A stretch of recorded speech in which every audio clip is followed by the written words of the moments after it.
दुनिया का बड़ा लासानी युद्ध जिहड़ा चमकौर साहब हुंदा और 1.25 से एक लड़ाऊ वाला उत्थे देखा गया। मतलब लोकी ते कहंदे ना भी इदां हो नहीं सकदा।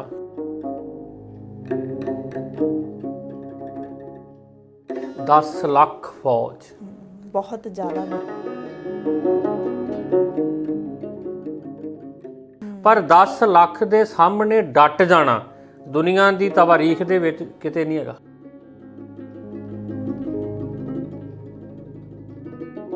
अज गढ़ी विच चमकौर दे 10वां गुरु आया, उस दी कलगी चमका मारदी उसका तेज सवाया। देखा तो बैठे ते ध्यान लगाकर, वाहेगुरु वाहेगुरु मुंह से निकलता, तू ही मुंह से निकलता।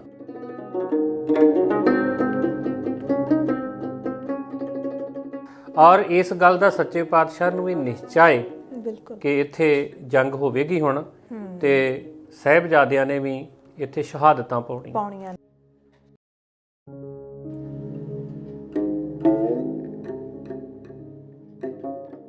जो मोह हुंदा है पुत्रां दे प्रति वो भी सच्चे पातशाह ने नहीं कीता।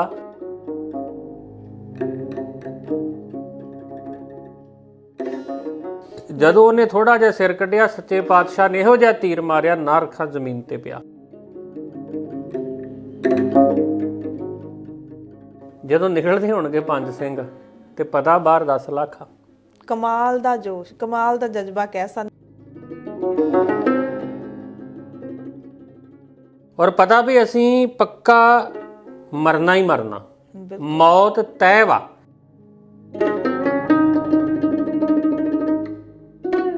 करके साडी कौम नूं, साडे धर्म नूं, साडे फलसफे नूं कोई नहीं मेड़ सकदा, क्योंकि साडे कोल चमकौर दी गढ़ी आ। बिल्कुल। ਜਿਹੜੇ शहीद होए आ ये भी मेरे पुੱਤ आ, फरजंद आ मेरे। जिथे वो शहीद होए आ, इत्थे मेरे ये 2 पुत्र भी शहीद होणगे। बिल्कुल।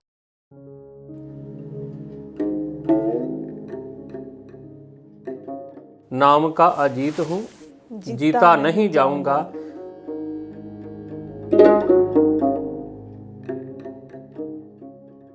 पर इधर कलगियां वाले पातशाह वा जदों वड्डे साहिबजादा अजीत सिंह नूं शहीद हुंदे वेखदे आ ते ओह जकारा ला के ओहदी शहादत दा स्वागत करदे। और उन्हां दी शहादत तो बाद सतगुरु जी परमात्मा दा शुक्र कर रहे आ। एक पासे उन्हां ने ताड़ी मारी, पीरे हिंद मैं रवद, सिखां दा गुरु जा रहा, रोक सकते हो तो रोक लो।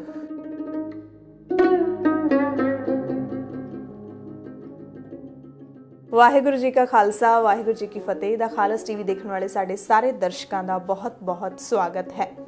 चमक है मेहर की चमकौर तेरे जर्रों में, यहाँ से बन के सियारे गए आसमां के लिए। अज गल करांगे इस लासानी शहादतां दे इतिहास दे विच चमकौर दी असावीं जंग दी गल करांगे किस तरीके दे नाल गुरु गोबिंद सिंह पातशाह दे वड्डे साहिबजादे जंग दे विच शहीद हो गए। असावी जंग इस करके क्योंकि एक पासे 10 लाख तो वध फौजां सी ते दूसरे पासे गुरु गोबिंद सिंह पातशाह 2 वड्डे साहिबजादे अते 40 जिहड़े वो सिंह सीगे।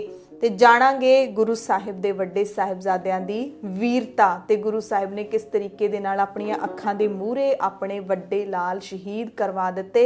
सिर्फ शहीद नहीं करवाए, खुद अपने हत्थीं तोरिया शहीदियां पाउण दे लई ते फिर गढ़ी दे उत्तों जयकारे गुंजाए सी। ते अजिहा दुनिया दा इक्को एक पिता होया जिसने इंज कीता, अपने पुत्रां नूं आप तोरिया ते फिर जयकारे भी खुशी दे विच गुंजाए, उन्हां नूं आप तैयार कीता। सो साडे नाल अज दा इतिहास लड़ीवार सुनाउण दे लई भाई कुलदीप सिंह गुड़गज जुड़े हुए ने रोजाना दे वांगू। भाई साहब बहुत बहुत स्वागत है दा खालस टीवी ते। वाहिगुरू जी का खालसा, वाहिगुरू जी की फतेह। सो भाई साहब कल आपां जिहड़ा इतिहास सरवण करवाया सी, गुरु गोबिंद सिंह पातशाह जांदे ने कोटला निहंग खान दे घर, उस तो बाद दा फिर आपां अगे तोरीए ते उस असावी जंग दी गल है जिहड़ी ओह अज आपां दर्शकां दे नाल सांझी करिए। इत्थों सच्चे पातशाह गुरु गोबिंद सिंह जी अपने वड्डे साहिबजादियां ते 40 सिंघां दे समेत चमकौर साहब वाले पासे नूं चले गए। जी। ਤਵਾਰੀਖ ਦੇ ਵਿੱਚ ਜ਼ਿਕਰ ਆਉਂਦਾ ਕਿ ਗੁਰੂ ਗੋਬਿੰਦ ਸਿੰਘ ਜੀ ਸੱਚੇ ਪਾਤਸ਼ਾਹ ਪਹਿਲਾਂ ਵੀ ਚਮਕੌਰ ਸਾਹਿਬ ਗਏ ਸੀ। ਠੀਕ ਹੈ। ਇਸ ਕਰਕੇ ਉਸ ਇਲਾਕੇ ਦੀ ਉਹਨਾਂ ਨੂੰ ਸਮਝ ਸੀ ਔਰ ਉਸ ਪਿੰਡ ਦੇ ਅੰਦਰ ਇੱਕ ਕੱਚੀ ਗੜੀ ਆ ਜੀ ਜੀ, ਇਹਦਾ ਵੀ ਸੱਚੇ ਪਾਤਸ਼ਾਹ ਨੂੰ ਪਤਾ ਹੈ। ਠੀਕ ਹੈ। ਇਹ ਗੜੀ ਜਿਹੜੀ ਹੈ ਇਹ ਕੋਈ ਕਿਲਾ ਨਹੀਂ ਸੀ ਹੈਗਾ, ਇਹ ਕੱਚੀ ਗੜੀ ਹੀ। ਆਮ ਕਰਕੇ ਜਿਹੜੇ ਵੱਡੇ ਚੌਧਰੀ ਹੁੰਦੇ ਸੀ ਉਹ ਕਿਲਾ ਨੂਮਾ ਜਿਹੜੀਆਂ ਇਹ ਕੱਚੀਆਂ ਗੜੀਆਂ ਜਿਹੜੀਆਂ ਇਹ ਉਸਾਰਦੇ। ਠੀਕ ਹੈ। ਤੋ ਸੱਚੇ ਪਾਤਸ਼ਾਹ ਜੀ ਜਦੋਂ ਉਸ ਗੜੀ ਦੇ ਵਿੱਚ ਗਏ ਆ, ਕਈ ਦਿਨਾਂ ਦੇ ਭੁੱਖੇ ਭਾਣੇ ਸੀ ਸਿੱਖ ਸਾਹਿਬਜ਼ਾਦੇ, ਤੇ ਕਵੀਆਂ ਨੇ ਲਿਖਿਆ ਕਿ ਅੱਜ ਗੜੀ ਵਿੱਚ ਚਮਕੌਰ ਦੇ 10ਵਾਂ ਗੁਰੂ ਆਇਆ, ਉਸ ਦੀ ਕਲਗੀ ਚਮਕਾ ਮਾਰਦੀ ਉਸ ਦਾ ਤੇਜ ਸਵਾਇਆ, ਉਸ ਦੇ ਨਾਲ ਦੇ 40 ਯੋਧਿਆਂ ਸੀਸ ਤਲੀ ਟਿਕਾਇਆ, ਅੱਜ ਦਿਲਬਰ ਲੱਖਾਂ ਦਲਾਂ ਦਾ ਹੋ ਜਾਊ ਸਫਾਇਆ। ਬੜੀ ਚੜ੍ਹਦੀ ਕਲਾ ਦੇ ਨਾਲ ਸੱਚੇ ਪਾਤਸ਼ਾਹ ਉੱਥੇ ਗਏ। ਜੀ ਜੀ। ਤੇ ਕਵੀ जोगी अल्लाह यार खां लिखदा कि खाना कई वक्तों से मैसर ना आया, इस शाम भी शेरों ने कड़ाका ही उठाया। कड़ाके का मतलब आ मिलिया नहीं जी जी, पर इन्ना सबर इन्ना संतोख आ गुरु के सिखां दे विच ते साहिबजादियां दे विच, फिर भी वो उत्थे चढ़दी कला चा। और चमकौर दी गड़ी दे अंदर पहुंच के सच्चे पातशाह जिहड़े आ वो बैठे नहीं आ। बिल्कुल इत्थों ये भी पता लगता है कि गुरु साहिब दा किन्ना उन्हां दा जलाल होऊगा, किन्ना तेज होऊगा कि ਜਿਹੜੇ ਸਿੰਘ ਹੈਗੇ ਨੇ ਉਹ ਭੁੱਖਣ ਭਾਣੇ ਵੀ ਜੇ ਗੁਰੂ ਸਾਹਿਬ ਉਹਨਾਂ ਦੇ ਨਾਲ ਨੇ ਤੇ ਚੜ੍ਹਦੀ ਕਲਾ ਦੇ ਵਿੱਚ ਨੇ ਤੇ ਜੰਗ ਵਿੱਚ ਜੂਝਣ ਲਈ ਵੀ ਤਿਆਰ ਨੇ। ਕਿਸ ਕਦਰ ਉਹ ਗੁਰੂ ਦਾ ਤੇ ਆਪਾਂ ਕਹਿ ਸਕਦੇ ਮੁਰਸ਼ਿਦ ਦਾ ਪਿਆਰ ਹੋਏਗਾ, ਪ੍ਰੇਮ ਹੋਏਗਾ। ਵੇਖੋ ਜੀ, ਪਿਆਰ ਵੀ ਆ ਤੇ ਉੱਥੇ ਜਾ ਕੇ ਵੀ ਸੱਚੇ ਪਾਤਸ਼ਾਹ ਰੱਬ ਦੇ ਸ਼ੁਕਰ 'ਚ ਬੈਠੇ ਆ। ਕਵੀ ਜੋਗੀ ਅੱਲਾ ਯਾਰ ਖਾਂ ਲਿਖਦਾ ਵਾ, कुछ पहरा देने लगे तलवार उठाकर, कुछ जमीन पे सो गए जी खोश बिछाकर, गोबिंद भी शाबाश हुए खैमा में जाकर, देखा तो बैठे थे ध्यान लगाकर, वाहे गुरु मुंह से निकलता, तू ही मुंह से निकलता। सच्चे पातशाह गुरु गोबिंद सिंह जी चमकौर दी गड़ी दे विच ने और कल्ले कल्ले सिख दे कोल जा रहे ने, अपने साहिबजादियां नूं भी उन्होंने देखिया है। और इस गल का सच्चे पातशाह नूं भी निश्चा है कि इत्थे जंग होवेगी हुण ते साहिबजादियां ने भी इत्थे शहादतां पाउणीआं ने। पर धन जिगरा कलगियां वाले माही दा सच्चे पातशाह दा उन्हां दे चेहरे ते कोई डर नहीं आ, कोई भै नहीं आ, ते जो मोह हुंदा है पुत्रां दे प्रति वो भी सच्चे पातशाह ने नहीं कीता। और सारी रात पहरा दिता जी उपर ਸਿੰਘਾਂ ने। कुछ ਜਿਹੜੇ ਸਿੰਘ ਸੀ ਉਹ ਸੌਂ ਵੀ ਗਏ। ਜਦੋਂ ਸਵੇਰ ਹੋਈ ਤਾਂ 10 ਲੱਖ ਦੀ ਜਿਹੜੀ ਫੌਜ ਸੀ ਉਹਨੇ ਮਤਲਬ ਚਮਕੌਰ ਦੀ ਗੜੀ ਨੂੰ ਘੇਰਿਆ ਹੈ ਜੀ। ਉਹਨਾਂ ਦਾ ਉਹ ਇਹ ਹੀ ਕਿ ਇਹ ਛੋਟੀ ਜੀ ਗੜੀ 10 ਲੱਖ ਫੌਜ ਦੇ ਸਾਹਮਣੇ ਕੀ ਆ ਤੇ ਅਸੀਂ ਬੜੇ ਆਰਾਮ ਦੇ ਨਾਲ ਇਹਨੂੰ ਜਿੱਤ ਲਾਂਗੇ। ਮਤਲਬ ਉਹਨਾਂ ਨੇ ਕਰ ਲਿਆ ਵੀ ਹੁਣ ਅਸੀਂ ਗੁਰੂ ਗੋਬਿੰਦ ਸਿੰਘ ਸੱਚੇ ਪਾਤਸ਼ਾਹ ਨੂੰ ਜਿਉਂਦਿਆਂ ਫੜ ਸਕਦੇ ਹਾਂ, ਗਿਰਫਤਾਰ ਕਰਕੇ ਔਰੰਗਜ਼ੇਬ ਦੇ ਸਾਹਮਣੇ, ਵਜ਼ੀਰ ਖਾਨ ਦੇ ਸਾਹਮਣੇ ਪੇਸ਼ ਕਰ ਸਕਦੇ ਹਾਂ। ਪਰ ਉਹਨਾਂ ਦੇ ਉਹ ਭੁਲੇਖੇ ਉਦੋਂ ਦੂਰ ਹੋ ਗਏ ਜਦੋਂ ਫੌਜਾਂ ਅੱਗੇ ਵਧੀਆਂ ਗੜੀ ਵੱਲ ਨੂੰ ਤੇ ਗੁਰੂ ਸਾਹਿਬ, ਗੁਰੂ ਕੇ ਸਿੰਘਾਂ ਸਾਹਿਬਜ਼ਾਦਿਆਂ ਦੇ ਤੀਰਾਂ ਨੇ ਉਹਨਾਂ ਦਾ ਸਵਾਗਤ ਕੀਤਾ। ਜਿਹੜੀਆਂ ਪਹਿਲੀਆਂ ਭਰਤਾਂ ਸੀ ਉਹ ਤੀਰਾਂ ਦਾ ਸ਼ਿਕਾਰ ਹੋ ਗਈਆਂ ਤੇ ਇਹਨਾਂ ਫੌਜਾਂ ਨੂੰ ਪਿੱਛੇ ਹਟਣਾ ਪਿਆ। ਬਿਲਕੁਲ ਦੁਨੀਆ ਦਾ ਬੜਾ ਲਾਸਾਨੀ ਯੁੱਧ ਜਿਹੜਾ ਚਮਕੌਰ ਸਾਹਿਬ ਹੁੰਦਾ, ਬਿਲਕੁਲ ਬਿਲਕੁਲ ਇਹੋ ਜਿਹਾ ਦੁਨੀਆ ਦੇ ਵਿੱਚ ਕੋਈ ਮਿਸਾਲ ਹੀ ਨਹੀਂ ਹੈਗੀ। ਤਾਂ ਹੀ ਅਸਾਵੀਂ ਜੰਗ ਕਿਹਾ ਜਾਂਦਾ। ਤੁਸੀਂ ਇਹ ਦੇਖੋ ਭੈਣ ਜੀ ਵੀ 10 ਲੱਖ ਫੌਜ, ਬਹੁਤ ਜ਼ਿਆਦਾ ਗਿਣਤੀ, 10 ਲੱਖ ਫੌਜ ਦਾ ਡਰ, ਉਹਦੀ ਦਹਿਸ਼ਤ, ਉਹਨਾਂ ਦੇ ਕੋਲ ਵਕਤ ਦੇ ਸਾਰੇ ਹਥਿਆਰ, ਉਹਨਾਂ ਦੇ ਕੋਲ ਖਾਣਾ ਪੀਣਾ ਸਾਰਾ ਕੁਝ ਪਹੁੰਚ ਰਿਹਾ ਨਾ, ਸਭ ਕੁਝ। ਉਹ ਜਿਹੜੇ ਗਿਣਤੀ ਦੇ ਸਿੰਘ ਆ 40 ਕੁ, ਤੇ ਕਈ ਦਿਨਾਂ ਦੇ ਭੁੱਖੇ ਵੀ ਆ ਤੇ ਉਹਨਾਂ ਦੇ ਕੋਲ ਆਪਣੇ ਰਵਾਇਤੀ ਹਥਿਆਰ ਆ। ਬਿਲਕੁਲ ਇਹ ਠੀਕ ਆ, ਗੁਰੂ ਸਾਹਿਬ ਹਥਿਆਰਾਂ ਤੇ ਸ਼ਾਸਤਰਾਂ ਨੂੰ ਬੜਾ ਪਿਆਰ ਕਰਦੇ ਸੀ। ਹਾਂਜੀ, ਉਹਨਾਂ ਨੇ ਆਪਣੇ ਫੈਕਟਰੀਆਂ ਕਾਰਖਾਨੇ ਲਾਏ, ਉਹ ਜਿਹੜੇ ਆਪਣੇ ਬਣਾਏ ਉਹਨਾਂ ਦੇ ਹਥਿਆਰ ਆ ਉਹਨਾਂ ਦੇ ਕੋਲ ਹੈਗੇ ਸੀ। ਪਰ 10 ਲੱਖ ਦੇ ਸਾਹਮਣੇ ਡਟ ਜਾਣਾ ਦੁਨੀਆ ਦੀ ਤਾਰੀਖ ਦੇ ਵਿੱਚ ਕਿਤੇ ਨਹੀਂ ਹੈਗਾ, ਕਿਤੇ ਇਹੋ ਜਿਹੀ ਮਿਸਾਲ ਨਹੀਂ ਮਿਲਦੀ। ਔਰ ਦੇਖੋ ਤੁਸੀਂ 10 ਲੱਖ ਫੌਜ ਹੈ ਜਿਹੜੀ, ਉਹ ਪਤਾ ਨਹੀਂ ਕਿੰਨੇ ਕਿਲੋਮੀਟਰ ਤੱਕ, ਉਹ ਦੂਰ ਦੂਰ ਤੱਕ ਫੌਜ ਹੀ ਫੌਜ ਦਿਖਦੀ ਹੋਏਗੀ ਹਥਿਆਰਾਂ ਨਾਲ ਲੈਸ। ਔਰ ਸੋਚ ਕੇ ਆਪਾਂ ਦੇਖੀਏ ਉਹਨਾਂ ਦੇ ਅੰਦਰ ਇਹ ਕਿ ਅਸੀਂ ਅੱਜ ਗੁਰੂ ਸਾਹਿਬ ਨੂੰ ਗ੍ਰਿਫਤਾਰ ਕਰ ਲੈਣਾ, ਫੜ ਲੈਣਾ। ਮਤਲਬ ਕਈਆਂ ਦੇ ਅੰਦਰ ਹੁੰਦਾ ਨਾ ਜਿਹੜੇ ਉਹਨਾਂ ਦੇ ਜਰਨੈਲ ਹੋਣਗੇ ਵੀ ਅਸੀਂ ਜਦੋਂ ਇਹਨਾਂ ਨੂੰ ਫੜਾਂਗੇ, ਔਰੰਗਜ਼ੇਬ ਕੋ ਪੇਸ਼ ਕਰਾਂਗੇ ਤੇ ਸਾਨੂੰ ਉੱਥੋਂ ਖਿਲਤਾਂ ਮਿਲਣਗੀਆਂ, ਸਾਨੂੰ ਨਵਾਬੀਆਂ ਮਿਲਣਗੀਆਂ। ਉਹ ਇਸੇ ਕਰਕੇ ਉਹ ਅੱਗੇ ਨੂੰ ਕੁਛ ਗਏ ਵੀ ਆ ਗੁਰੂ ਗੋਬਿੰਦ ਸਿੰਘ ਸੱਚੇ ਪਾਤਸ਼ਾਹ ਨੇ ਜ਼ਫਰਨਾਮੇ 'ਚ ਜ਼ਿਕਰ ਕੀਤਾ ਕਿ ਜਿਹੜਾ ਨਾਹਰ ਖਾਨ ਹੈ, ਨਾਹਰ ਖਾਨ ਗੜੀ ਨੂੰ ਪੌੜੀ ਲਾ ਕੇ ਤੇ ਉੱਪਰ ਚੜ ਰਿਹਾ ਹੈ। ਜਦੋਂ ਉਹਨੇ ਥੋੜਾ ਜਿਹਾ ਸਿਰ ਕੱਢਿਆ, ਸੱਚੇ ਪਾਤਸ਼ਾਹ ਨੇ ਇਹੋ ਜਿਹਾ ਤੀਰ ਮਾਰਿਆ, ਨਾਹਰ ਖਾਨ ਜ਼ਮੀਨ ਤੇ ਪਿਆ। ਬਿਲਕੁਲ। ਉਹਦੇ ਤੋਂ ਬਾਅਦ ਗਨੀ ਖਾਂ, ਉਹ ਸੱਚੇ ਪਾਤਸ਼ਾਹ ਦੇ ਗੁਰਜ ਦਾ ਸ਼ਿਕਾਰ ਹੋ ਗਿਆ। ਉਹਦੇ ਤੋਂ ਬਾਅਦ ਖਵਾਜਾ ਮਰਦੂਦ, ਜਿਹਦਾ ਨਾਮ ਹੀ ਵੈਸੇ ਖਵਾਜਾ ਮਹਿਦੂਦ, ਹਾਂਜੀ, ਪਰ ਕਿਉਂਕਿ ਉਹਨੇ ਜਦੋਂ 2 ਮਰਦੇ ਵੇਖੇ ਤੇ ਉਹ ਪਹਿਲਾਂ ਤੇ ਬੜੀਆਂ 18 ਮਰਦਾ ਸੀ ਵੀ ਅਸੀਂ ਫੜ ਲੈਣਾ। ਜਦੋਂ ਉਹਨੇ 2 ਮਰਦੇ ਵੇਖੇ ਤੇ ਉਹ ਲੁਕ ਗਿਆ ਜੀ, ਪਰ ਫਿਰ ਵੀ ਉਹ ਬਚਿਆ ਨਹੀਂ। ਸੱਚੇ ਪਾਤਸ਼ਾਹ ਨੇ ਕਿਹਾ ਖਵਾਜਾ ਮਰਦੂਦ ਹੈ। ਇਹ ਵੱਡੇ ਵੱਡੇ ਜਿਹੜੇ ਥੰਮ ਹੈਗੇ ਸੀ ਮੁਗਲਾਂ ਦੇ, ਉਹ ਇੱਥੇ ਡਿੱਗ ਪਏ। ਸੱਚੇ ਪਾਤਸ਼ਾਹ ਫਿਰ ਵੀ ਚੜ੍ਹਦੀ ਕਲਾ 'ਚ। ਫਿਰ ਜਦੋਂ ਫੌਜਾਂ ਬਹੁਤ ਨੇੜੇ ਆ ਗਈਆਂ ਤਾਂ ਫਿਰ ਗੁਰੂ ਸਾਹਿਬ ਨੇ ਖਾਲਸਾ ਪੰਥ ਦੇ ਨਾਲ ਸਲਾਹ ਕੀਤੀ। ਪੰਜਾਂ ਸਿੰਘਾਂ ਦਾ ਜਿਹੜਾ ਜਥਾ ਵਾ ਉਹ ਗੜੀ ਦਾ ਦਰਵਾਜ਼ਾ ਖੋਲ੍ਹ ਕੇ ਬਾਹਰ ਜਾਂਦਾ ਹੈ ਜੀ। ਬਾਹਰ ਸਾਹਮਣੇ ਆਣ ਕੇ ਲੜਦਾ ਹੈ ਤੇ ਲੜਦਿਆਂ ਸ਼ਹੀਦ ਹੋ ਜਾਂਦੇ ਆ। ਬਿਲਕੁਲ। ਹੁਣ ਵੇਖੋ, ਜਦੋਂ ਨਿਕਲਦੇ ਹੋਣਗੇ 5 ਸਿੰਘ ਤੇ ਪਤਾ ਬਾਹਰ 10 ਲੱਖ ਆ। ਕਮਾਲ ਦਾ ਜੋਸ਼, ਕਮਾਲ ਦਾ ਜਜ਼ਬਾ ਕਹਿ ਸਕਦੇ, ਮਤਲਬ ਸੋਚ ਕੇ ਵੀ ਹੈਰਾਨੀ ਹੁੰਦੀ ਹੈ ਵੀ ਇਸ ਤਰ੍ਹਾਂ ਵੀ ਹੋ ਸਕਦਾ। 10 ਲੱਖ ਉਹ 5, ਔਰ ਪਤਾ ਵੀ ਅਸੀਂ ਪੱਕਾ ਮਰਨਾ ਹੀ ਮਰਨਾ, ਮੌਤ ਤੈਅ ਵਾ, ਪਰ ਉਹਨਾਂ ਦੇ ਚਿਹਰੇ ਤੇ ਕੋਈ ਡਰ ਨਹੀਂ ਆ। ਤਾਂ 5 ਸਿੰਘਾਂ ਦੇ ਜਥੇ ਜਿਹੜੇ ਆ ਉਹ ਬਾਹਰ ਜਾਂਦੇ ਰਹੇ। ਇਹੋ ਜਿਹਾ ਵੀ ਜੀ ਸੁਣ ਕੇ ਕਈ ਲੋਕ ਨੇ ਜਿਹੜੇ ਸੁਣ ਕੇ ਸੱਚਮੁੱਚ ਦਿਮਾਗ ਦੇ ਵਿੱਚ ਆਉਂਦਾ ਹੈ ਕਿ ਐਸਾ ਕੀ ਸੀਗਾ। ਜਿਵੇਂ ਹੁਣ ਸੀਗਾ 10 ਲੱਖ ਤੇ 5, ਆਪਾਂ ਜਦੋਂ ਸੋਚਦੇ ਆ ਨਾ, ਮਤਲਬ ਅਸਲੀਅਤ ਦੇ ਵਿੱਚ ਜੇ ਉਹ ਆਪਣੇ ਸਾਹਮਣੇ ਹੋਵੇ, ਮੈਨੂੰ ਲੱਗਦਾ ਨਹੀਂ ਕਰ ਸਕਦੇ, ਕੋਈ ਵੀ ਆਮ ਇਨਸਾਨ ਨਹੀਂ ਕਰ ਸਕਦਾ। ਆਖਿਰਕਾਰ ਐਸਾ ਕੀ ਸੀ, 10 ਲੱਖ ਸਾਹਮਣੇ 5 ਜਾਂਦੇ ਸੀ, ਪੂਰਾ ਧਾੜ ਬਣ ਕੇ ਜਾਂਦੇ ਸੀ, ਔਰ ਕਈਆਂ ਨੂੰ ਨਾਲ ਲੈ ਕੇ ਫਿਰ ਸ਼ਹੀਦੀਆਂ ਪਾਉਂਦੇ ਸੀ। ਦੇਖੋ ਜੀ, ਇਹ ਸੀ ਵਿਸ਼ਵਾਸ, ਧਰਮ ਦੇ ਵਿੱਚ ਪੱਕੇ, ਗੁਰੂ ਸਾਹਿਬ ਤੇ ਪੱਕਾ ਭਰੋਸਾ ਤੇ ਅਕੀਦਾ। ਜੋ ਗੁਰੂ ਸਾਹਿਬ ਨੇ ਅੰਮ੍ਰਿਤ ਦੀ ਦਾਤ ਦਿੱਤੀ, ਜੋ ਗੁਰੂ ਨਾਨਕ ਪਾਤਸ਼ਾਹ ਨੇ ਸਿੱਖੀ ਫਲਸਫਾ ਦਿੱਤਾ, ਉਹਨੇ ਉਹਨਾਂ ਸਿੱਖਾਂ ਨੂੰ ਇੰਨੇ ਜ਼ਿਆਦਾ ਤਗੜੇ ਕਰਤਾ ਕਿ ਉਹਨਾਂ ਦੇ ਅੰਦਰੋਂ ਡਰ ਖਤਮ ਹੀ ਹੋ ਗਿਆ। ਮੌਤ ਦਾ ਕੋਈ ਡਰ ਹੀ ਨਹੀਂ ਰਿਹਾ। ਜੋ ਗੁਰੂ ਸਾਹਿਬ ਨੇ ਬਾਣੀ ਦੇ ਵਿੱਚ ਆਖਿਆ ਸੀ ਨਾ ਵੀ ਨਿਰਭਉ ਜਪੈ ਸਗਲ ਭਉ ਮਿਟੈ, ਉਹਨਾਂ ਨੇ ਨਿਰਭਉ ਨੂੰ ਜਪਿਆ। ਵੇਖੋ, ਅੱਜ ਜੋ ਮਰਜ਼ੀ ਲੋਕ ਤਰਕ ਵਿਤਰਕ ਕਰੀ ਜਾਣ, ਪਰ ਜਿਹੜੀਆਂ ਇਹ ਸ਼ਹਾਦਤਾਂ ਵਾ, ਇਹ ਧਰਮ ਦੇ ਵਿੱਚ ਪਰਪੱਕ ਹੋਣ ਤੋਂ ਬਿਨਾਂ ਕੋਈ ਪ੍ਰਾਪਤ ਕਰ ਹੀ ਨਹੀਂ ਸਕਦਾ। ਇਹ ਅਕੀਦਾ ਵਾ ਉਹਨਾਂ ਦਾ ਆਪਣੇ ਮੁਰਸ਼ਦ ਤੇ, ਆਪਣੇ ਗੁਰੂ ਤੇ, ਕਿ ਗੁਰੂ ਸਾਹਿਬ ਨੇ ਉਹਨਾਂ ਨੂੰ ਇਹੋ ਜਿਹੀ ਸਪਿਰਿਟ ਦਿੱਤੀ ਆ, ਉਹ ਪਰਵਾਹ ਹੀ ਨਹੀਂ ਕਰਦੇ। ਉਹ ਜਾਂਦੇ ਆ, ਸ਼ਹਾਦਤਾਂ ਪ੍ਰਾਪਤ ਕਰਦੇ ਆ, ਅਗਲੇ ਫਿਰ ਤਿਆਰ ਬੈਠੇ, ਅਸੀਂ ਵੀ ਜਾਣਾ। ਕੋਈ ਉੱਥੇ ਬਹਿਸ ਨਹੀਂ ਕਰਦਾ। ਔਰ ਜਿਵੇਂ ਤਵਾਰੀਖ ਦੇ ਵਿੱਚ ਲਿਖਿਆ, ਆਪਾਂ ਪੜ੍ਹਦੇ ਹਾਂ ਕਿ ਇੱਕ ਦੂਸਰੇ ਤੋਂ ਪਹਿਲਾਂ ਜਾਣ ਦੀ ਅਪੀਲ ਕਰਦੇ ਸੀ ਗੁਰੂ ਸਾਹਿਬ ਨੂੰ ਕਿ ਇਹਨਾਂ ਤੋਂ ਪਹਿਲਾਂ ਮੈਂ ਜਾਣਾ ਹੈਗਾ। ਤੇ ਇਸੇ ਕਰਕੇ ਇਤਿਹਾਸ ਦੇ ਵਿੱਚ ਨਾਮ ਹੈ, ਰਹਿੰਦੀ ਦੁਨੀਆ ਤੱਕ ਸ਼ਾਇਦ ਨਾਮ ਇਸੇ ਤਰ੍ਹਾਂ ਰਹਿਣਾ। ਇਸ ਜੰਗ ਨੂੰ ਕੋਈ ਮਿਟਾ ਨਹੀਂ ਸਕਦਾ। ਇਹ ਜੰਗ ਜਿਹੜੀ ਆ ਜੀ, ਇਹ ਹਮੇਸ਼ਾ ਸੇਧ ਦਿੰਦੀ ਰਹੂਗੀ ਸਾਡੀ ਕੌਮ ਨੂੰ ਜੀ। ਔਰ ਇਹ ਸਾਡੀ ਤਵਾਰੀਖ ਆ। ਕੌਮਾਂ ਉਹ ਜਿਉਂਦੀਆਂ ਜਿਹਦਾ ਇਤਿਹਾਸ ਆ, ਤੇ ਜਿਹੜੀਆਂ ਕੌਮਾਂ ਇਤਿਹਾਸ ਨੂੰ ਯਾਦ ਰੱਖਦੀਆਂ। ਇਸੇ ਕਰਕੇ ਸਾਡੀ ਕੌਮ ਨੂੰ, ਸਾਡੇ ਧਰਮ ਨੂੰ, ਸਾਡੇ ਫਲਸਫੇ ਨੂੰ ਕੋਈ ਨਹੀਂ ਮੇੜ ਸਕਦਾ, ਕਿਉਂਕਿ ਸਾਡੇ ਕੋਲ ਚਮਕੌਰ ਦੀ ਗੜੀ ਆ। ਬਿਲਕੁਲ। ਔਰ ਇਹ ਉਹ ਗੜੀ ਆ, ਜਦੋਂ ਸਿੰਘ ਥੋੜੇ ਜਿਹੇ ਰਹਿ ਗਏ ਤਾਂ ਫਿਰ ਗੁਰੂ ਗੋਬਿੰਦ ਸਿੰਘ ਜੀ ਸੱਚੇ ਪਾਤਸ਼ਾਹ ਨੂੰ ਸਿੱਖਾਂ ਨੇ ਬੇਨਤੀ ਕੀਤੀ ਵੀ ਮਹਾਰਾਜ 4 ਹੀ 2 ਰਹਿ ਗਏ, ਤੇ ਤੁਸੀਂ ਆਪਣੇ ਇਹਨਾਂ 2 ਪੁੱਤਰਾਂ ਨੂੰ ਲੈ ਕੇ ਤੇ ਚਮਕੌਰ ਦੀ ਗੜੀ ਨੂੰ ਖਾਲੀ ਕਰਕੇ ਚਲੇ ਜਾਓ। ਬਹੁਤ ਬੇਨਤੀਆਂ ਕੀਤੀਆਂ। ਸੱਚੇ ਪਾਤਸ਼ਾਹ ਨੇ ਆਖਿਆ ਵੀ ਨਹੀਂ, ਜਿਹੜੇ ਸ਼ਹੀਦ ਹੋਏ ਆ ਇਹ ਵੀ ਮੇਰੇ ਪੁੱਤ ਆ, ਫਰਜ਼ੰਦ ਆ ਮੇਰੇ।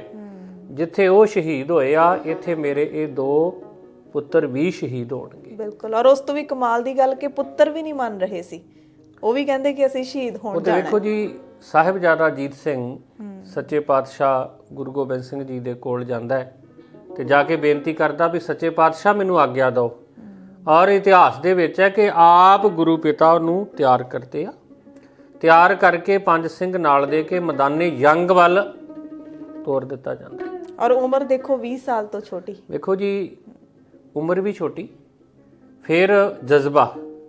ਕਹਿੰਦੇ ਜਦੋਂ ਸਾਹਿਬਜ਼ਾਦਾ ਅਜੀਤ ਸਿੰਘ ਜਾ ਰਿਹਾ ਸੀ ਤੇ ਉਹਨੇ ਬੇਨਤੀ ਕੀਤੀ ਸੀ, ਨਾਮ ਕਾ ਅਜੀਤ ਹੂੰ जीता नहीं जाऊंगा, जीता अगर गया तो लौट के नहीं आऊंगा, जीता नहीं आऊंगा, ਜਿਉਂਦਾ ਮੈਂ ਵਾਪਸ ਨਹੀਂ ਆਉਂਗਾ। ਬਿਲਕੁਲ। ਫਿਰ ਜਦੋਂ ਸਾਹਿਬਜ਼ਾਦਾ ਅਜੀਤ ਸਿੰਘ ਜਾਂਦੇ ਆ ਮੈਦਾਨੇ ਜੰਗ ਦੇ ਵਿੱਚ ਤੇ ਉੱਥੇ ਬੜੀ ਭਗਦੜ ਪੈ ਗਈ। ਤੋ ਫਿਰ ਕਵੀ ਜੋਗੀ ਅੱਲਾ ਯਾਰ ਅੱਖਾਂ ਹੀ ਲਿਖਦਾ ਜੀ, ਉਹ ਕਹਿੰਦਾ ਕਿ गोविंद तो गोविंद है, गोविंद के पिसर भी महान है। पिसर मीन्स पुत्र।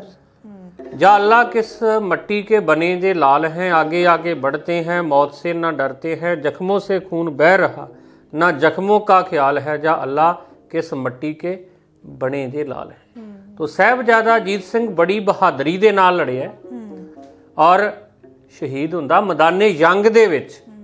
ਔਰ ਜਿਵੇਂ ਹੀ ਸ਼ਹੀਦ ਹੁੰਦਾ ਹੈ, ਗੁਰੂ ਸੱਚੇ ਪਾਤਸ਼ਾਹ ਗੁਰੂ ਗੋਬਿੰਦ ਸਿੰਘ ਜੀ ਦੇਖ ਰਿਹਾ ਹੈ ਗੜੀ ਤੋਂ, ਜਿਵੇਂ ਹੀ ਉਹ ਸ਼ਹੀਦ ਹੁੰਦਾ, ਸੱਚੇ ਪਾਤਸ਼ਾਹ ਨੇ ਉਹਦੀ ਸ਼ਹਾਦਤ ਤੋਂ ਬਾਅਦ ਜੈਕਾਰਾ ਲਾ ਕੇ ਉਹਦੀ ਸ਼ਹਾਦਤ ਦਾ ਸਵਾਗਤ ਕਰ ਦਿੱਤਾ। ਜੀ ਬਿਲਕੁਲ, ਇਹ ਸਭ ਤੋਂ ਵੱਡੀ ਕਮਾਲ ਦੀ ਗੱਲ ਲੱਗਦੀ ਹੈ ਵੀਰ ਜੀ, ਜੇ ਦੇਖੀਏ ਆਪਾਂ ਕਿ ਪਿਤਾ ਦੇ ਸਾਹਮਣੇ ਪੁੱਤ ਸ਼ਹੀਦ ਹੋ ਰਿਹਾ ਹੈ, ਇੱਕ ਵੀ ਅੱਥਰੂ ਇੱਕ ਵੀ ਹੰਝੂ ਨਾ ਆਵੇ ਤੇ ਪਿਤਾ ਜੈਕਾਰੇ ਲਾਵੇ, ਮਤਲਬ ਸੁਣ ਕੇ ਲੂ ਕੰਡੇ ਖੜੇ ਹੋ ਜਾਂਦੇ ਨੇ। ਐਸਾ ਲਾਸਾਨੀ ਇਤਿਹਾਸ ਹੈ। ਦੇਖੋ ਜੀ, ਜੇ ਆਪਾਂ ਥੋੜਾ ਜਿਹਾ ਪਿੱਛੇ ਜਾਈਏ ਤੇ ਲਿਖਿਆ ਗਿਆ ਵਾ, ਮਤਲਬ ਸਾਰੇ ਜਾਣਦੇ ਆ, ਇਤਿਹਾਸ ਦੇ ਵਿੱਚ ਵੀ ਆ ਕਿ ਦਸ਼ਰਥ ਡਿੱਗ ਕੇ ਮਹਿਲ ਤੋਂ ਕੂਚ ਕੀਤਾ, ਜਦੋਂ ਅੱਖਾਂ ਤੋਂ ਦੂਰ ਸੰਤਾਨ ਹੋ ਗਈ।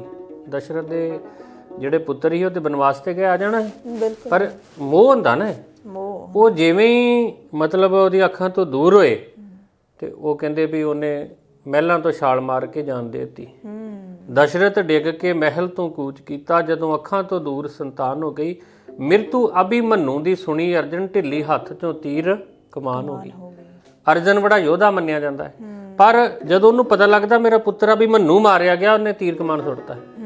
ਯੋਧਾ ਹੀ ਬਿਲਕੁਲ। ਪਰ ਇੱਧਰ ਕਲਗੀਆਂ ਵਾਲੇ ਪਾਤਸ਼ਾਹ ਵਾ, ਜਦੋਂ ਵੱਡੇ ਸਾਹਿਬਜ਼ਾਦਾ ਅਜੀਤ ਸਿੰਘ ਨੂੰ ਸ਼ਹੀਦ ਹੁੰਦੇ ਵੇਖਦੇ ਆ ਤੇ ਉਹ ਜੈਕਾਰਾ ਲਾ ਕੇ ਉਹਦੀ ਸ਼ਹਾਦਤ ਦਾ ਸਵਾਗਤ ਕਰਦੇ ਔਰ ਜੈਕਾਰੇ ਦਾ ਜਵਾਬ ਵੀ ਦਿੰਦੇ ਨੇ। ਸਿੰਘ ਬੋਲੇ ਸੋ ਨਿਹਾਲ ਤੇ ਪਿੱਛੋਂ ਸਤਿ ਸ੍ਰੀ ਅਕਾਲ ਦਾ ਆਵਾਜ਼ਾ ਆਉਂਦਾ ਹੈ। ਪਤਾ ਹੈ ਸਾਰਿਆਂ ਨੂੰ ਕਿ ਵੱਡੇ ਸਾਹਿਬਜ਼ਾਦੇ ਨੇ ਸ਼ਹਾਦਤ ਪ੍ਰਾਪਤ ਕਰ ਲਈ ਹੈ। ਤੇ ਤੁਸੀਂ ਵੀ ਜੀ ਥੋੜਾ ਪਿੱਛੇ ਤਾਂ ਚਲੇ ਗਏ, ਜੇ ਹੁਣ ਆਪਾਂ ਥੋੜਾ ਅੱਗੇ ਆ ਜਾਈਏ, ਗੁਰੂ ਗੋਬਿੰਦ ਸਿੰਘ ਪਾਤਸ਼ਾਹ ਦਾ ਜਿਹੜਾ ਇਤਿਹਾਸ ਹੈ ਉਸ ਤੋਂ ਅੱਗੇ ਅੱਜ ਦੀ ਜੇ ਗੱਲ ਕਰ ਲਈਏ, ਅੱਜ ਦੇ ਸਿੱਖਾਂ ਦੇ ਵਿੱਚ ਕੀ ਉਹ ਸਪਿਰਿਟ ਬਚੀ ਹੈ? ਪਿਤਾ ਪੁੱਤਰ ਦੀ ਜਿਹੜੀ ਸ਼ਹੀਦੀ ਕਰਵਾ ਸਕਦਾ ਹੈ ਜਾਂ ਫਿਰ ਪੁੱਤ ਆਪਣੇ ਪਿਤਾ ਨੂੰ ਤੋਰ ਸਕਦਾ ਹੈ? ਅੱਜ ਆਪਾਂ ਕੀ ਦੇਖ ਰਹੇ ਹਾਂ? ਦੇਖੋ ਜੀ, ਸੋਚ ਤੇ ਕਦੀ ਖਤਮ ਨਹੀਂ ਹੁੰਦੀ। ਜੋ ਗੁਰੂਆਂ ਦਾ ਦਿੱਤਾ ਰਾਹ ਵਾ, ਆਪਾਂ ਪਿਛਲੀ ਮੂਵਮੈਂਟ ਦੇਖ ਲਈਏ, ਸਿੱਖਾਂ ਨੇ ਲਗਾਤਾਰ 15 ਸਾਲ ਸੰਘਰਸ਼ ਕੀਤਾ ਆਪਣੇ ਹੱਕਾਂ ਲਈ ਜੀ, ਤੇ ਉਹਦੇ ਵਿੱਚ ਤੁਹਾਨੂੰ ਬੜੇ ਇਹੋ ਜਿਹੇ ਮੌਕੇ ਦਿਸਣਗੇ ਜਦੋਂ ਹੱਸ ਕੇ ਸਾਡੇ ਯੋਧੇ ਜਿਹੜੇ ਹੀ ਆਪਣੇ ਹੱਕਾਂ ਦੇ ਲਈ ਸ਼ਹੀਦੀਆਂ ਪ੍ਰਾਪਤ ਕਰ ਗਏ। ਇਹ ਠੀਕ ਆ, ਕੋਈ ਵੀ ਪਿਤਾ ਗੁਰੂ ਗੋਬਿੰਦ ਸਿੰਘ ਵਰਗਾ, ਸੱਚੇ ਪਾਤਸ਼ਾਹ ਵਰਗਾ ਨਹੀਂ ਹੋ ਸਕਦਾ, ਨਾ ਅਸੀਂ ਸਾਹਿਬਜ਼ਾਦਿਆਂ ਵਰਗੇ ਹੋ ਸਕਦੇ, ਪਰ ਸਾਹਿਬਜ਼ਾਦਿਆਂ ਦੇ ਪਾਏ ਹੋਏ ਪੂਰਨਿਆਂ ਤੇ ਚੱਲਣ ਦੀ ਕੋਸ਼ਿਸ਼ ਜ਼ਰੂਰ ਕਰ ਸਕਦੇ। ਜੇ ਉਹਦੀ ਰਹਿਮਤ ਹੋਵੇ, ਜੇ ਉਹਦੀ ਬਖਸ਼ਿਸ਼ ਹੋਵੇ, ਤਾਂ ਜਿਹੜੇ ਆਪਣੇ ਹੈਗੇ ਨੇ ਸਤਵੰਤ ਸਿੰਘ ਹੋਣੀ, ਬੇਅੰਤ ਸਿੰਘ ਹੋਣੀ, ਭਾਈ ਹਰਜਿੰਦਰ ਸਿੰਘ, ਭਾਈ ਸੁਖਦੇਵ ਸਿੰਘ ਸੁੱਖਾ, ਇਹ ਗੁਰੂ ਦੇ ਲਾਲਾਂ ਦੇ ਪੈੜਾਂ ਤੇ ਹੀ ਚੱਲ ਰਹੇ ਆ। ਵੱਡੀ ਗੱਲ ਆ ਕਿ ਪ੍ਰਵਾਹ ਨਹੀਂ ਆ, ਪਰ ਇਹਨਾਂ ਨੂੰ ਸੇਧ ਫਿਰ ਚਮਕੌਰ ਦੀ ਗੜੀ ਤੋਂ ਹੀ ਮਿਲਦੀ ਪਈ, ਕਿਉਂਕਿ ਇਹ ਲਾਮਿਸਾਲ ਆ ਨਾ। ਸਾਹਿਬਜ਼ਾਦਾ ਅਜੀਤ ਸਿੰਘ ਸ਼ਹੀਦ ਹੋ ਗਿਆ ਜੀ, ਇੱਕ ਪੁੱਤਰ ਰਹਿ ਗਿਆ ਚੌਵਾਂ ਚੋਂ। ਸਿੱਖਾਂ ਨੇ ਫਿਰ ਬੇਨਤੀਆਂ ਹੀ ਕੀਤੀਆਂ ਨਾ, ਮਹਾਰਾਜ ਇੱਕ ਰਹਿ ਗਿਆ ਤੇ ਚਲੇ ਜਾਓ, ਪਰ ਸੱਚੇ ਪਾਤਸ਼ਾਹ ਨੇ ਆਖਿਆ ਕਿ ਨਹੀਂ, ਇੱਥੇ ਸ਼ਹੀਦ ਹੋਣਗੇ ਜੀ। ਤਾਂ ਸਾਹਿਬਜ਼ਾਦਾ ਜੁਝਾਰ ਸਿੰਘ ਜਿਹੜੇ ਆ, ਚੜ੍ਹਦੀ ਜਵਾਨੀ ਅਜੇ, ਉਹਨਾਂ ਨੂੰ ਸੱਚੇ ਪਾਤਸ਼ਾਹ ਨੇ ਵੀ ਮੈਦਾਨੇ ਜੰਗ ਦੇ ਵਿੱਚ ਤੋਰਤਾ ਜੀ। ਇੱਕੋ ਹੀ ਪੁੱਤਰ ਆ, 5 ਸਿੰਘਾਂ ਦੇ ਨਾਲ ਗਏ, ਬਹਾਦਰੀ ਦੇ ਨਾਲ ਡਟ ਕੇ ਲੜੇ, ਉਹ ਸ਼ਹੀਦ ਹੁੰਦੇ ਆ, ਜੈਕਾਰਾ ਵੀ ਲਾਇਆ। ਤੇ ਇਤਿਹਾਸ ਕਹਿੰਦਾ ਕਿ ਸੱਚੇ ਪਾਤਸ਼ਾਹ ਨੇ ਹੱਥ ਜੋੜ ਕੇ ਅਕਾਲ ਪੁਰਖ ਦਾ ਧੰਨਵਾਦ ਕੀਤਾ ਕਿ ਹੇ ਵਾਹਿਗੁਰੂ, ਤੇਰੀ ਅਮਾਨਤ ਜਿਹੜੀ ਆ ਧਰਮ ਤੋਂ ਫਿਦਾ ਹੋ ਗਈ ਆ ਜੀ, ਧਰਮ ਤੋਂ ਇਹ ਕੁਰਬਾਨ ਹੋ ਗਏ ਆ, ਧਰਮ ਤੋਂ ਵਾਰਤੇ ਆ, ਕਿਉਂਕਿ ਮੇਰਾ ਜਿਹੜਾ ਪੰਥ ਆ ਇਹਨਾਂ ਸ਼ਹਾਦਤਾਂ ਤੋਂ ਬਾਅਦ ਹੋਰ ਉਚਾਈਆਂ ਤੇ ਚੱਲ ਜੂਗਾ, ਹੋਰ ਚੜ੍ਹਦੀ ਕਲਾ ਦੇ ਵਿੱਚ ਚੱਲ ਜੂਗਾ। ਇਸ ਗੁਰੂ ਪੰਥ ਦੇ ਵਾਸਤੇ ਸੱਚੇ ਪਾਤਸ਼ਾਹ ਨੇ 2 ਪੁੱਤਰਾਂ ਦੀ ਸ਼ਹਾਦਤ ਨੂੰ ਪ੍ਰਵਾਨ ਕੀਤਾ, ਔਰ ਉਹਨਾਂ ਦੀ ਸ਼ਹਾਦਤ ਤੋਂ ਬਾਅਦ ਸਤਿਗੁਰੂ ਜੀ ਪ੍ਰਮਾਤਮਾ ਦਾ ਸ਼ੁਕਰ ਕਰ ਰਹੇ ਆ, ਧੰਨਵਾਦ ਕਰ ਰਹੇ ਆ। ਕੋਈ ਉਹਨਾਂ ਦੇ ਪ੍ਰਮਾਤਮਾ ਨੂੰ ਤਾਨਾ ਨਹੀਂ ਦਿੱਤਾ, ਕੋਈ ਮਿਹਣਾ ਨਹੀਂ ਦਿੱਤਾ। ਚਾਹੁੰਦੇ ਪਾਤਸ਼ਾਹ ਤੇ ਉਹ ਸਾਹਿਬਜ਼ਾਦਿਆਂ ਨੂੰ ਲੈ ਕੇ ਚਮਕੌਰ ਦੀ ਗੱਡੀ ਚੋਂ ਨਿਕਲ ਸਕਦੇ ਜੀ ਜੀ। ਇਹ ਮਿਸਾਲ ਆ, ਔਰ ਇਹਦੇ ਤੋਂ ਅੱਜ ਦੇ ਸਿੱਖਾਂ ਨੇ ਵੀ ਸੇਧ ਲੈਣੀ ਆ ਕਿ ਪੰਥ ਜਿਹੜਾ, ਪੰਥ ਵਾਸਤੇ ਗੁਰੂ ਪਾਤਸ਼ਾਹ ਨੇ ਚਮਕੌਰ ਦੀ ਗੜੀ 'ਚ ਅੱਖਾਂ ਦੇ ਸਾਹਮਣੇ 2 ਪੁੱਤ ਸ਼ਹੀਦ ਕਰਾਏ, 2 ਸਰਹੰਦ ਦੀਆਂ ਦੀਵਾਰਾਂ 'ਚ। ਪੰਥ ਦੇ ਵਾਸਤੇ ਪੰਥ ਵੱਡਾ ਹੈ। ਕੋਈ ਬੰਦਾ ਅੱਜ ਦੀ ਤਰੀਕ 'ਚ ਕੋਈ ਵੀ ਆਪਣੇ ਆਪ ਨੂੰ ਦਾਅਵਾ ਕਰੇ ਵੱਡਾ ਨਹੀਂ ਆ, ਉਹ ਹੀ ਸਿੱਖਾਂ ਦਾ ਸ਼ੁਭ ਚਿੰਤਕ ਆ, ਆਗੂ, ਲੀਡਰ, ਜਿਹੜਾ ਪਹਿਲ ਪੰਥ ਨੂੰ ਦਵੇ ਨਾ ਕਿ ਨਿੱਜ ਨੂੰ ਦਵੇ। ਬਿਲਕੁਲ। ਜੇ ਗੁਰੂ ਸਾਹਿਬ ਆਪਣੇ ਪੁੱਤ ਆਪਣੀਆਂ ਅੱਖਾਂ ਦੇ ਸਾਹਮਣੇ ਸ਼ਹੀਦ ਕਰਵਾ ਸਕਦੇ ਪੰਥ ਵਾਸਤੇ, ਅੱਜ ਕਿਸੇ ਨੂੰ ਹੱਕ ਨਹੀਂ ਹੈਗਾ ਕਿ ਉਹ ਆਪਣੀ ਔਲਾਦ ਦੇ ਵਾਸਤੇ ਪੰਥ ਦੀਆਂ ਰਵਾਇਤਾਂ, ਪੰਥ ਦੀਆਂ ਪਰੰਪਰਾਵਾਂ ਤੇ ਪੰਥ ਦਾ ਜਿਹੜਾ ਮਾਣਮੱਤਾ ਇਤਿਹਾਸ ਆ ਉਹਨੂੰ ਇੱਕ ਪਾਸੇ ਰੱਖ ਕੇ ਆਪਣੇ ਨਿੱਜੀ ਪਰਿਵਾਰ ਨੂੰ ਕਵੇ ਮੈਂ ਅੱਗੇ ਵਧਾਉਣਾ। ਤੁਸੀਂ ਵੇਖੋ ਨਾ। ਬਿਲਕੁਲ। ਤੇ ਅੱਜ ਜ਼ਿਆਦਾਤਰ ਮੈਨੂੰ ਲੱਗਦਾ ਵੀਰ ਜੀ ਇਹੀ ਹੋ ਰਿਹਾ ਹੈ।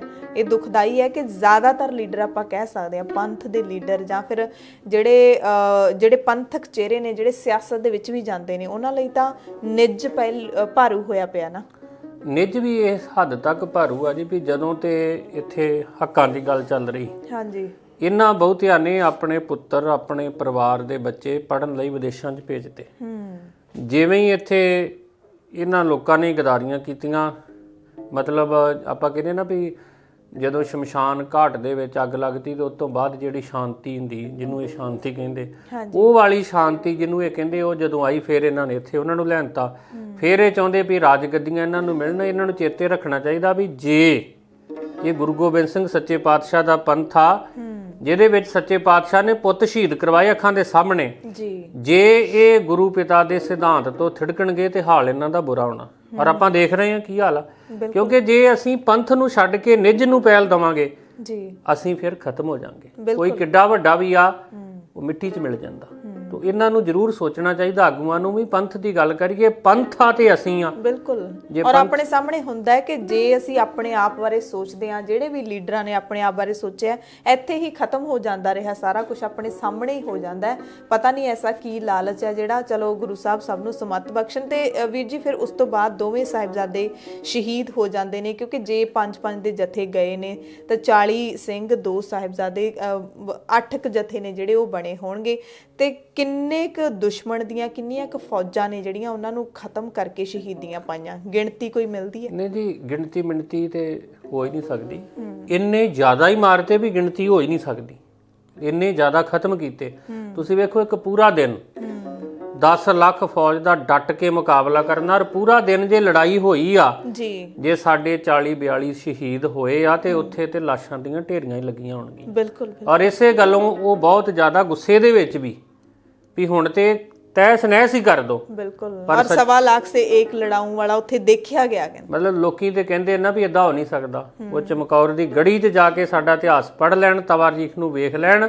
ਸੱਚੇ ਪਾਤਸ਼ਾਹ ਨੇ ਸਿਰਫ ਆਖਿਆ ਹੀ ਨਹੀਂ ਆ, ਪ੍ਰੈਕਟੀਕਲ ਕਰਕੇ ਦਿੱਤਾ, ਦਿਖਾਇਆ ਕਿ 10 ਲੱਖ ਦੇ ਨਾਲ ਜੇ ਇੰਨੇ ਲੜ ਗਏ ਤੇ ਸਿੰਘ ਲੜ ਸਕਦੇ ਆ, ਕੋਈ ਗੱਲ ਹੀ ਨਹੀਂ ਹੈਗੀ। ਬਿਲਕੁਲ। ਔਰ ਉਹਦੇ ਤੋਂ ਬਾਅਦ ਵੀ ਵੇਖੋ, ਜਦੋਂ ਫਿਰ ਆਪਾਂ ਪੰਥ ਦੀ ਗੱਲ ਇੱਥੇ ਆ ਜਾਣੀ ਹੈ, ਜਦੋਂ ਫਿਰ ਸੱਚੇ ਪਾਤਸ਼ਾਹ ਰਹਿ ਗਏ ਤਾਂ ਉਹ ਤਿਆਰ ਹੋ ਰਿਹਾ ਸੀ ਮੈਦਾਨੇ ਜੰਗ 'ਚ ਜਾਣ ਨੂੰ। ਫਿਰ ਪੰਥ ਨੇ ਫੈਸਲਾ ਕੀਤਾ, ਭਾਈ ਦਇਆ ਸਿੰਘ ਹੋਣਾ ਨੇ, ਕਿ ਗੁਰੂ ਸਾਹਿਬ ਨੇ ਜਦੋਂ ਖੰਡੇ ਬਾਟੇ ਦੀ ਪੌਲ ਸਾਨੂੰ ਪਹਿਲਾਂ ਦਿੱਤੀ, ਬਾਅਦ ਸਾਡੇ ਕੋਲੋਂ ਲਈ ਆ, ਤੇ ਗੋਬਿੰਦ ਰਾਏ ਤੋਂ ਗੁਰੂ ਗੋਬਿੰਦ ਸਿੰਘ ਬਣੇ ਆ। ਉਦੋਂ ਇਹਨਾਂ ਨੇ ਆਖਿਆ ਸੀ ਵੀ ਖਾਲਸਾ ਮੇਰੋ ਰੂਪ ਹੈ ਖਾਸ, ਖਾਲਸੇ ਮੈਂ ਹੂੰ ਕਰੂੰ ਨਿਵਾਸ, ਜਾਂ ਫਿਰ ਖਾਲਸਾ ਮੇਰੋ ਪਿੰਡ ਪ੍ਰਾਨ, ਖਾਲਸਾ ਮੇਰੀ ਜਾਨ ਕੀ ਜਾਨ, ਖਾਲਸਾ ਮੇਰਾ ਸਤਿਗੁਰ ਪੂਰਾ, ਖਾਲਸਾ ਮੇਰੋ ਸਾਜਣ ਸੂਰਾ। ਤੋ ਖਾਲਸੇ ਨੂੰ ਗੁਰੂ ਆਖਿਆ, ਗੁਰੂ ਪੰਥ ਦਾ ਸੰਕਲਪ ਆ ਇੱਥੇ। ਹਾਂਜੀ। ਤੋ ਫਿਰ ਪੰਜਾਂ ਨੇ ਪੰਥ ਰੂਪ ਦੇ ਵਿੱਚ ਸੱਚੇ ਪਾਤਸ਼ਾਹ ਨੂੰ ਹੁਕਮ ਕੀਤਾ ਕਿ ਸੱਚੇ ਪਾਤਸ਼ਾਹ ਤੁਹਾਨੂੰ ਪੰਥ ਹੁਕਮ ਕਰਦਾ ਕਿ ਚਮਕੌਰ ਦੀ ਗੜੀ ਨੂੰ ਖਾਲੀ ਕਰਕੇ ਚੱਲ ਜਾਓ। ਸੱਚੇ ਪਾਤਸ਼ਾਹ ਨੇ ਪੰਥ ਦਾ ਹੁਕਮ ਮੋੜਿਆ ਨਹੀਂ ਆ ਜੀ। ਅੱਜ ਬੜੇ ਬਣੇ ਫਿਰਦੇ ਆ, ਚੈਲੰਜ ਕਰ ਰਹੇ ਆ ਸਾਡੀਆਂ ਰਵਾਇਤਾਂ ਨੂੰ, ਤਖਤ ਸਾਹਿਬ ਦੀ ਮਰਿਆਦਾ ਨੂੰ, ਮਾਣ ਮਰਿਆਦਾ ਨੂੰ। ਇਹਨਾਂ ਨੂੰ ਇਹ ਚੇਤੇ ਰੱਖਣਾ ਚਾਹੀਦਾ ਵੀ ਇਹ ਕੁਝ ਵੀ ਨਹੀਂ ਆ। ਪੰਥ ਵੱਡਾ, ਪੰਥ ਹੀ ਵੱਡਾ ਰਹਿਣਾ। ਬਿਲਕੁਲ। ਜਿਸ ਪੰਥ ਦਾ ਹੁਕਮ ਸੱਚੇ ਪਾਤਸ਼ਾਹ ਮੰਨਦੇ ਆ ਤੇ ਆਮ ਬੰਦਾ ਹੈ ਕੀ ਆ? ਬਿਲਕੁਲ। ਸੱਚੇ ਪਾਤਸ਼ਾਹ ਨੇ ਹੁਕਮ ਪ੍ਰਵਾਨ ਕੀਤਾ। ਹਾਂਜੀ। ਤੇ ਤਵਾਰੀਖ ਦੇ ਵਿੱਚ ਲਿਖਿਆ ਵਾ ਕਿ ਸੱਚੇ ਪਾਤਸ਼ਾਹ ਤਾੜੀ ਮਾਰ ਕੇ ਗਏ। ਗੁਰਦੁਆਰਾ ਸ਼੍ਰੀ ਤਾੜੀ ਸਾਹਿਬ, ਚਮਕੌਰ ਸਾਹਿਬ।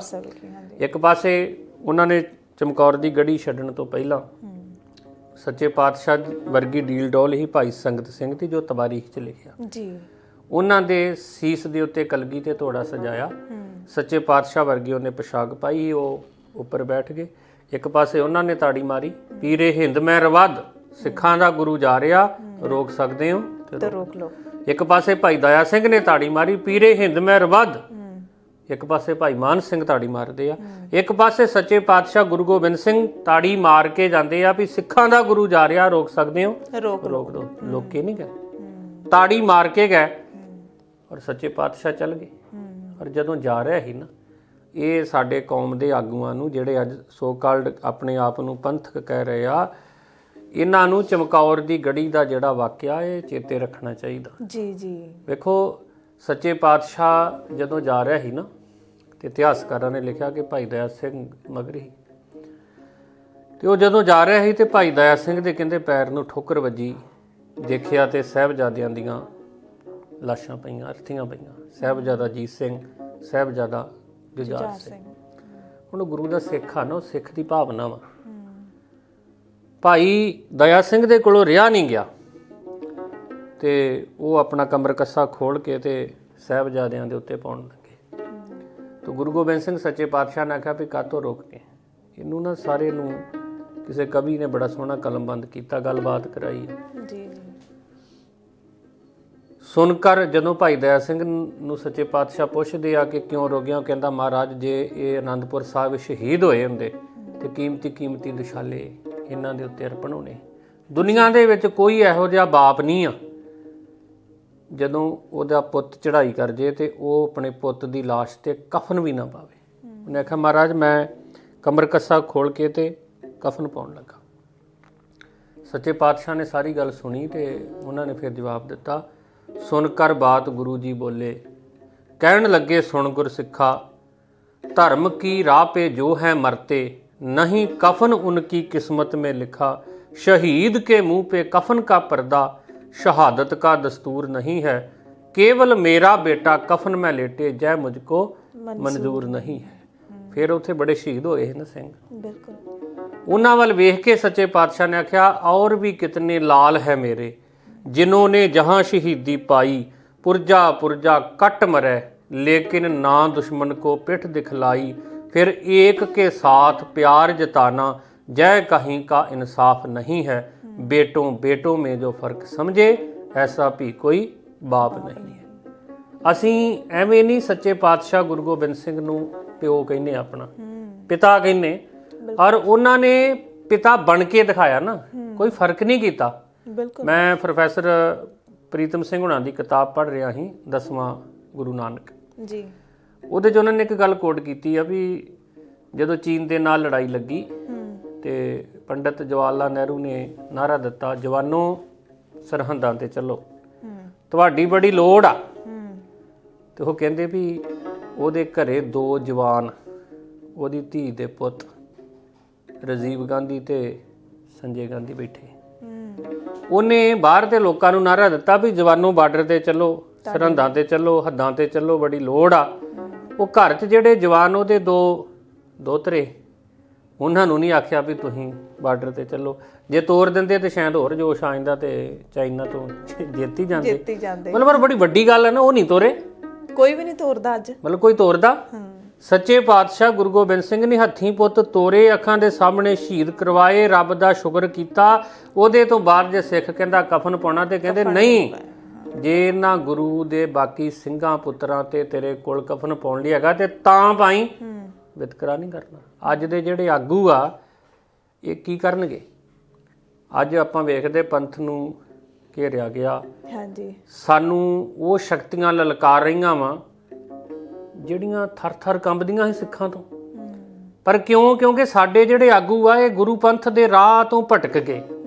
ਸਵਾਰਥ ਆ ਗਿਆ, ਖੁਦਗਰਜੀ ਆ ਗਈ, ਬੇਈਮਾਨੀ, ਲਾਲਚ, ਇਹਨਾਂ ਨੂੰ ਪੰਥ ਹੀ ਭੁੱਲ ਗਿਆ, ਪੰਥ ਸ਼ਬਦ ਭੁੱਲ ਗਿਆ ਇਹਨਾਂ ਨੂੰ।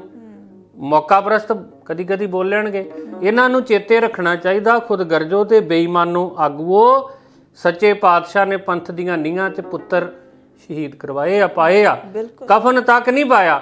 ਤੇ ਤੁਸੀਂ ਜੇ ਇਸ ਪੰਥ ਨੂੰ ਧੋਖਾ ਦਿਓਗੇ ਤੁਹਾਡਾ ਕੱਖ ਨਹੀਂ ਰਹਿਣਾ, ਨਾਸ਼ ਹੋਵੋਗੇ ਤੁਸੀਂ। ਕਿਉਂਕਿ ਮਹਾਰਾਜ ਉੱਥੇ ਛੱਡ ਗਏ ਨਾ, ਉਹਨਾਂ ਨੇ ਕਿਹਾ ਵੀ ਇਹ ਮੇਰੇ ਸਾਹਿਬਜ਼ਾਦਿਆਂ, ਮੇਰੇ ਪੁੱਤਰਾਂ ਦੇ, ਮੇਰੇ ਸਿੰਘਾਂ ਦੇ ਸਰੀਰਾਂ ਦੇ ਮਾਸ ਨੂੰ ਇੱਲਾਂ ਤੇ ਗਿਰਜਾਂ ਜਦੋਂ ਸਮਾਨ 'ਚ ਖੜਨਗੀਆਂ, ਜਿੰਨਾ ਉੱਚਾ ਖੜਨਗੀਆਂ ਮੇਰੇ ਪੰਥ ਦਾ ਝੰਡਾ ਉੱਚਾ ਹੋਊ। ਜਿੰਨੀਆਂ ਕੀੜੀਆਂ ਇਹ ਮੇਰੇ ਸਾਹਿਬਜ਼ਾਦਿਆਂ, ਸਿੰਘਾਂ ਪੁੱਤਰਾਂ ਦੇ ਖੂਨ ਨੂੰ, ਉਹਨਾਂ ਦੇ ਮਾਸ ਨੂੰ ਜ਼ਮੀਨ ਤੇ ਖੜਨਗੀਆਂ, ਪੰਥ ਦੀਆਂ ਜੜ੍ਹਾਂ ਮਜ਼ਬੂਤ ਹੋਣਗੀਆਂ। ਜਿਸ ਪੰਥ ਦੀਆਂ ਜੜ੍ਹਾਂ 'ਚ ਸੱਚੇ ਪਾਤਸ਼ਾਹ ਦੇ ਲਾਲਾਂ ਦਾ ਖੂਨ ਆ, ਉਹ ਪੰਥ ਨੂੰ ਕੋਈ ਖਤਮ ਨਹੀਂ ਕਰ ਸਕਦਾ। ਆਗੂਆਂ ਨੇ ਜਿੰਨੀ ਗਦਾਰੀ ਕਰਨੀ ਭਾਵੇਂ ਕਰੀ ਜਾਣ, ਬਿਲਕੁਲ। ਪਰ ਧੰਨ ਆ ਸੱਚੇ ਪਾਤਸ਼ਾਹ, ਪੰਥ ਦਾ ਵਾਲੀ ਸ੍ਰੀ ਗੁਰੂ ਗੋਬਿੰਦ ਸਿੰਘ ਸੱਚੇ ਪਾਤਸ਼ਾਹ, ਜਿਹੜੇ ਪੁੱਤਰ ਸ਼ਹੀਦ ਕਰਵਾ ਕੇ ਵੀ ਚੜ੍ਹਦੀ ਕਲਾ ਦੇ ਨਾਲ ਚਮਕੌਰ ਦੀ ਗੜੀ ਤੋਂ ਪੰਥ ਦਾ ਹੁਕਮ ਮੰਨ ਕੇ ਅੱਗੇ ਚਲੇ ਗਏ ਨੇ। ਬਿਲਕੁਲ। ਸੋ ਬਹੁਤ ਹੀ ਲਾਸਾਨੀ ਇਤਿਹਾਸ ਹੈ। ਜਿਵੇਂ ਵੀਰ ਜੀ ਨੇ ਕਿਹਾ ਕਿ ਸਾਨੂੰ ਬਹੁਤ ਕੁਝ ਸਿੱਖਣ ਦੀ ਲੋੜ ਹੈ। ਕੱਲੀ ਚਮਕੌਰ ਦੀ ਜੰਗ ਹੈਗੀ ਹੈ ਜਿਹੜੀ, ਉਹ ਪੰਥ ਦੀ ਚੜ੍ਹਦੀ ਕਲਾ ਕਰਨ ਦੇ ਲਈ ਕਾਫੀ ਹੈਗੀ ਹੈ, ਔਰ ਇੱਥੋਂ ਅਸੀਂ ਸੇਧ ਲੈਣੀ ਹੈ ਚਮਕੌਰ ਦੀ ਜੰਗ ਤੋਂ, ਗੁਰੂ ਗੋਬਿੰਦ ਸਿੰਘ ਪਾਤਸ਼ਾਹ ਦਾ ਜੀਵਨ। ਅਸੀਂ ਇਹ ਬਹਾਨੇ ਲਾ ਕੇ ਸ਼ਾਇਦ ਛੱਡ ਦਿੰਦੇ ਹਾਂ ਕਿ ਗੁਰੂ ਸਾਹਿਬ ਵਰਗੇ ਤਾਂ ਅਸੀਂ ਬਣ ਨਹੀਂ ਸਕਦੇ, ਸਾਹਿਬਜ਼ਾਦਿਆਂ ਦੇ ਪੈਰਾਂ ਦੀ ਮਿੱਟੀ ਵਰਗੇ ਵੀ ਅਸੀਂ ਨਹੀਂ ਬਣ ਸਕਦੇ, ਪਰ ਅਸੀਂ ਬਣਨਾ ਹੈ। ਜਿਵੇਂ ਗੁਰੂ ਸਾਹਿਬ ਨੇ ਕਿਹਾ ਕਿ ਉਹਨਾਂ ਦੇ ਵੀਰ ਜੀ ਨੇ ਕਿਹਾ ਕਿ ਉਹਨਾਂ ਦੇ ਪਾਏ ਪੂਰਨਿਆਂ ਦੇ ਉੱਤੇ ਅਸੀਂ ਚੱਲ ਸਕਦੇ ਹਾਂ, ਤੇ ਸਾਨੂੰ ਚੱਲਣਾ ਵੀ ਚਾਹੀਦਾ। ਤੇ ਇਤਿਹਾਸ ਦਾ ਵਿਖਿਆਨ ਕਰਨ ਦਾ, ਇਤਿਹਾਸ ਦੇ ਵਿਖਿਆਨ ਨੂੰ ਸੁਣਨ ਦਾ ਇਹੀ ਇੱਕ ਮਕਸਦ ਹੁੰਦਾ ਹੈ ਕਿ ਸਾਨੂੰ ਯਾਦ ਆਵੇ ਉਹ ਵੇਲਾ, ਅਸੀਂ ਉਸ ਨੂੰ ਮਹਿਸੂਸ ਕਰੀਏ ਤੇ ਉਸ ਨੂੰ ਜਿਉਂ ਸਕੀਏ। ਤੇ ਕੱਲ ਨੂੰ ਅਸੀਂ ਕੱਲ ਦੇ ਐਪੀਸੋਡ ਦੇ ਵਿੱਚ ਸੁਣਾਂਗੇ ਅਗਲਾ ਇਤਿਹਾਸ ਗੁਰੂ ਦਸ਼ਮੇਸ਼ ਪਿਤਾ ਸੱਚੇ ਪਾਤਸ਼ਾਹ, ਸਰਬੰਸ ਦਾਨੀ ਪਿਤਾ, ਜਦੋਂ ਨਿਕਲ ਜਾਂਦੇ ਨੇ ਤਾੜੀ ਮਾਰ ਕੇ, ਜਿੱਥੇ ਅੱਜ ਗੁਰਦੁਆਰਾ ਤਾੜੀ ਸਾਹਿਬ ਸੁਸ਼ੋਭਿਤ ਹੈ, ਉਸ ਤੋਂ ਬਾਅਦ ਉਹ ਕਿੱਧਰ ਨੂੰ ਜਾਂਦੇ ਨੇ, ਤੇ ਇੱਥੇ ਜਿਹੜੇ ਸਿੰਘ ਸ਼ਹੀਦ ਹੋਏ ਨੇ ਇਹਨਾਂ ਦੀ ਯਾਦ ਦੇ ਵਿੱਚ ਗੁਰਦੁਆਰਾ ਕਤਲਗੜ੍ਹ ਸਾਹਿਬ ਹੈ ਚਮਕੌਰ ਸਾਹਿਬ ਦੇ ਵਿੱਚ, ਜਿੱਥੇ ਸ਼ਹੀਦੀ ਜੋੜ ਮੇਲ ਚੱਲ ਰਿਹਾ ਹੈ। 3 ਦਿਨਾਂ ਸ਼ਹੀਦੀ ਜੋੜ ਮੇਲ ਇੱਥੇ ਹਰ ਸਾਲ ਦਸੰਬਰ ਦੇ ਮਹੀਨੇ ਦੇ ਵਿੱਚ ਲੱਗਦਾ ਹੈ। ਬੜਾ ਭਾਰੀ ਜਿਹੜਾ ਇੱਥੇ ਜੋੜ ਮੇਲ ਭਰਦਾ ਹੈ। ਤੇ ਉਹਨਾਂ ਸਿੰਘਾਂ ਦਾ ਤੇ ਸਾਹਿਬਜ਼ਾਦਿਆਂ ਦਾ ਅੰਤਿਮ ਸੰਸਕਾਰ ਕਿਹਨੇ ਕੀਤਾ ਸੀ, ਕੀ ਕੀਤਾ ਗਿਆ ਸੀ ਜਾਂ ਨਹੀਂ, ਇਹ ਸਾਰਾ ਅਸੀਂ ਕੱਲ ਦੇ ਇਤਿਹਾਸ ਦੇ ਵਿੱਚ ਵੀਰ ਜੀ ਕੁਲਦੀਪ ਸਿੰਘ ਗੜਗੱਜ ਤੋਂ ਸੁਣਾਂਗੇ। ਤੇ ਆਸ ਕਰਦੇ ਹਾਂ ਕਿ ਇਤਿਹਾਸ ਨੂੰ ਆਪਾਂ ਵਾਰੀ-ਵਾਰੀ ਸੁਣ ਕੇ ਇਸ ਨੂੰ ਆਪਣੇ ਜੀਵਨ ਦੇ ਵਿੱਚ ਜ਼ਰੂਰ ਧਾਰਨ ਕਰਾਂਗੇ, ਤੇ ਉਹਨਾਂ ਲਾਸਾਨੀ ਸ਼ਹਾਦਤਾਂ ਨੂੰ ਅਸੀਂ ਸਜਦਾ ਕਰਦੇ ਹਾਂ ਜਿਨ੍ਹਾਂ ਦੇ ਕਰਕੇ ਕੌਮ ਹੈ ਜਿਹੜੀ ਉਹ ਜਿਉਂਦੀ ਹੈ, ਕਿਉਂਕਿ ਕੌਮਾਂ ਹਮੇਸ਼ਾ ਸ਼ਹਾਦਤਾਂ ਦੇ ਨਾਲ ਹੀ ਜਿਉਂਦੀਆਂ ਰਹਿੰਦੀਆਂ ਨੇ। ਤੇ ਕੌਮਾਂ ਦੇ ਜਿਹੜੇ ਵਾਰਿਸ ਹੁੰਦੇ ਨੇ, ਉਹਨਾਂ ਦਾ ਫਰਜ਼ ਹੁੰਦਾ ਹੈ ਕਿ ਅਸੀਂ ਯਾਦ ਕਰੀਏ, ਉਹਨਾਂ ਨੂੰ ਆਪਣੇ ਜੀਵਨ ਦੇ ਵਿੱਚ ਹੰਢਾਈਏ, ਜੀਈਏ। ਬਹੁਤ ਬਹੁਤ ਧੰਨਵਾਦ ਵੀਰ ਜੀ ਸਾਡੇ ਨਾਲ ਜੁੜਨ ਦੇ ਲਈ। ਸਾਰੇ ਦਰਸ਼ਕਾਂ ਦਾ ਵੀ ਧੰਨਵਾਦ। ਵਾਹਿਗੁਰੂ ਜੀ ਕਾ ਖਾਲਸਾ, ਵਾਹਿਗੁਰੂ ਜੀ ਕੀ ਫਤਿਹ।